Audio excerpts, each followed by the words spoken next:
Muy buen día, queridos hermanos. Sean bienvenidos a este su Rincón del Diácono, desde aquí de Monterrey, Nuevo León, México, en el que nos conectamos a través de la distancia, pero unidos por el amor de Dios, para conocer y amarlo más.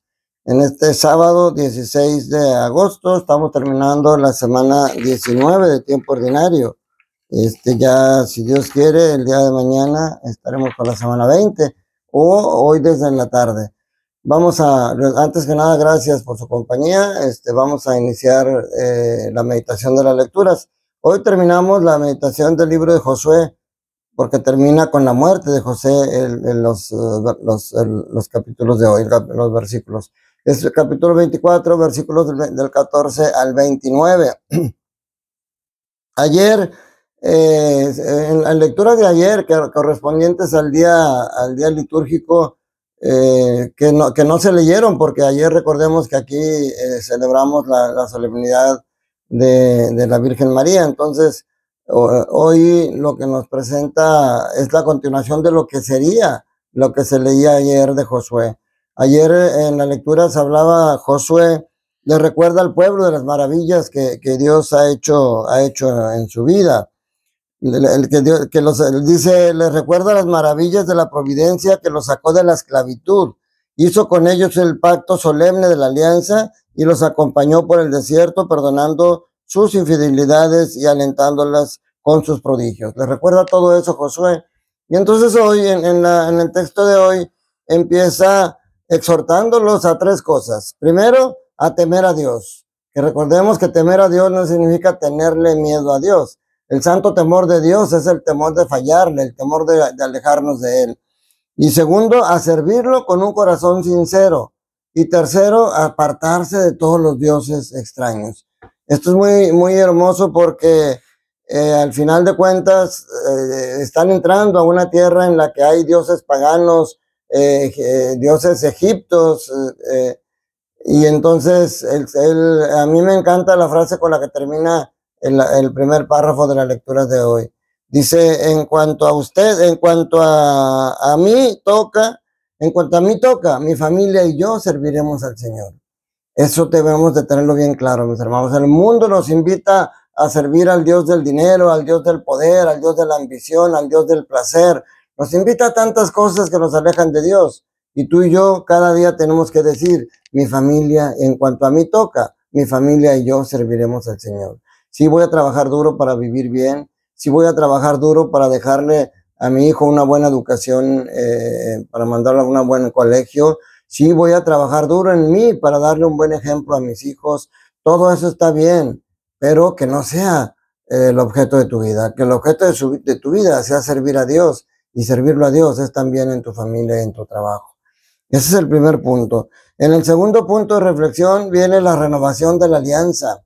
Es la alianza que ayer les recuerda Josué, hoy le renueva la alianza y el pueblo se compromete a continuar con esta alianza, porque dice, el pueblo respondió, lejos de nosotros abandonar al Señor para servir a otros dioses, porque el Señor es nuestro Dios. Él fue quien nos sacó de la esclavitud de Egipto, el que hizo ante nosotros grandes prodigios.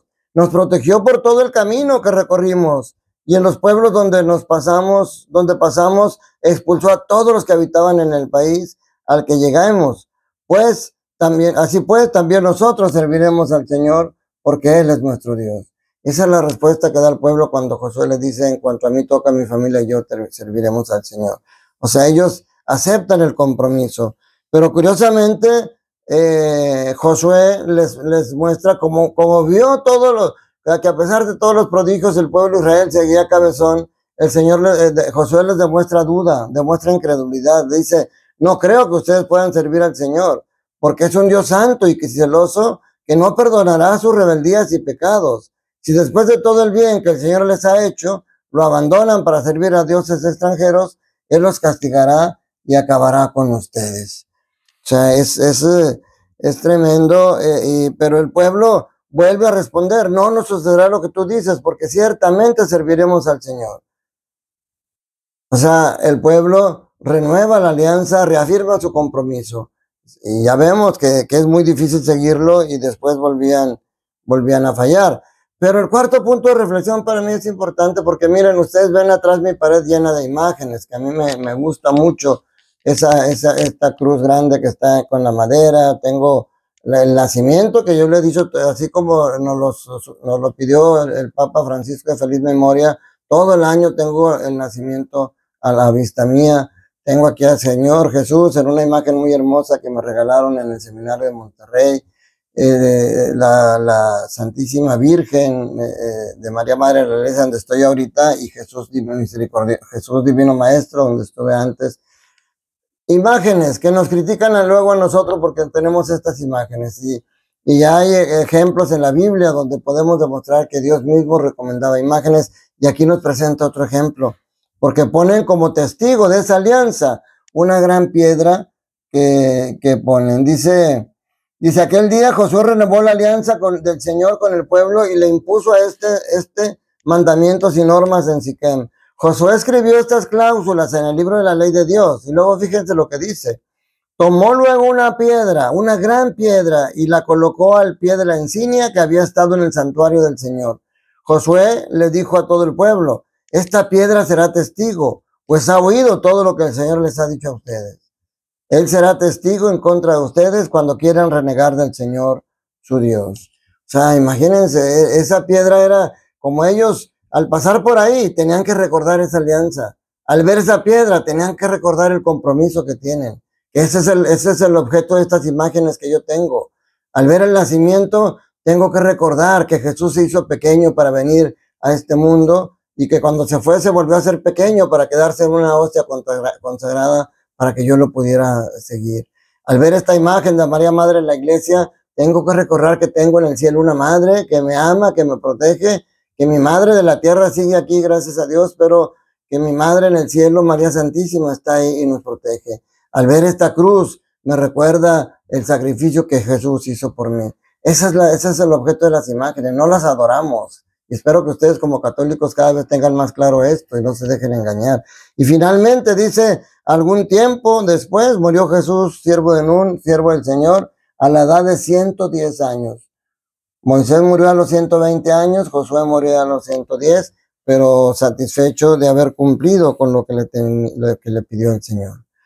El evangelio de hoy es muy corto, Mateo 19, versículos de 13 al 15. En aquel tiempo le presentaron unos niños a Jesús para que les impusiera las manos y orase por ellos. Los discípulos regañaron a la gente, pero Jesús les dijo, dejen que los niños se acerquen a mí.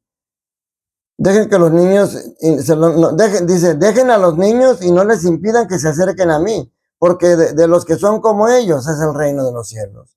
Después les impuso las manos y continuó su camino. Recordemos el martes que me tocó celebrar la palabra en mi parroquia, comentábamos esto, que preguntaban quién es más grande en el reino de los cielos, y Jesús acerca a un pequeño y dice, el que se haga como un niño será más grande en el reino de los cielos. Pues hoy esta imagen que hemos visto muchas veces, hoy lo podemos meditar viendo cómo Jesús es el centro de la escena, obviamente, pero los coprotagonistas son los niños que en esa época no contaran. Y yo siempre les pongo como muestra la multiplicación de los panes, que el Señor dice en su evangelio, que alimentó a más de 5,000 personas sin contar mujeres y niños, porque las mujeres y niños no contaban, no eran importantes. Y hoy aquí Jesús los pone como protagonistas en este pasaje del evangelio. Y algunas personas ven aquí dos cosas. Una, la justificación de por qué bautizamos a los niños. Dejen que los niños se acerquen a mí desde pequeños, de regalarles esa gracia que recibimos los grandes a través del bautismo, que es la gracia del perdón del pecado original y del perdón de todos los pecados que pudiera tener una persona que se bautiza de adulto. Entonces ahí puede ser una justificación de bautizar a los niños pequeños. Pero la otra también es importante porque es la responsabilidad que tenemos nosotros los padres, los adultos, de acercar a los niños a Dios. Porque luego a veces decimos, no, es que ya hasta que sean grandes y que ellos puedan elegir. Tú no los mandas al colegio hasta que sean grandes y puedan elegir cuál primaria quieren escoger. Tú no les preguntas a los niños si se quieren poner la vacuna. Tú tienes que tomar decisiones por ellos porque les vas a dar solamente cosas que sean beneficiosas para ellos. Pues por eso tú tienes que decidir acercar a los niños a Jesús, acercar a los niños a Dios, porque sabes que eso es lo mejor para ellos. Y el segundo punto de reflexión es también está relacionado con eso, la importancia de nuestro testimonio para que los niños se acerquen o se alejen. Nuestras palabras o nuestras acciones pueden hacer que los niños se alejen de aquí. Si me dicen, mira, mi papá va a misa todos los domingos y es bien malo con nosotros, nos regaña, nos pega, no, a mi mamá la golpea, es bien maldiciento, pues entonces mi mamá pues va siempre, pero ni me da de comer y se va con las amigas y me deja abandonado. O sea, qué importante es que nuestras acciones y nuestras palabras sean congruentes para que hagan que los niños se acerquen. Cuando una madre de familia ve que sus hijos, porque nosotros enseñamos a los hijos y los hijos van con nosotros, pero hay cierta edad en que los hijos se empiezan a alejar y a veces nosotros cometemos el error de también alejarnos. Una ocasión contaban que una señora fue con un sabio a decirle, oiga, es que mis hijos se están alejando de la iglesia y yo también me he alejado. Y el señor le dice, mira, asómese por la ventana y ve unos niños, unos burritos que estaban jugando alrededor de su mamá, de la burrita mamá. Y de repente los burros se alejan y van corriendo a jugar por más lejos de ahí, pero la burra ahí está, ahí está. Y entonces de repente los burritos se regresan ahí a donde están y siguen jugando con ella. Y les dice, mire, esa es la actitud que debemos tener. Cuando usted vea que los hijos se alejan, usted permanezca. Porque el peor error sería, porque si usted se aleja, cuando los hijos se quieran regresar, ya no la van a encontrar ahí. Entonces usted tiene que seguir cerca de Dios, usted tiene que seguir en la iglesia para que cuando los niños tengan la necesidad de regresarse, van a ver a ustedes firme y se van a motivar para regresar a la iglesia de Dios, porque eso ya les quedó con esa herencia que les dejó usted al traerlos desde niños.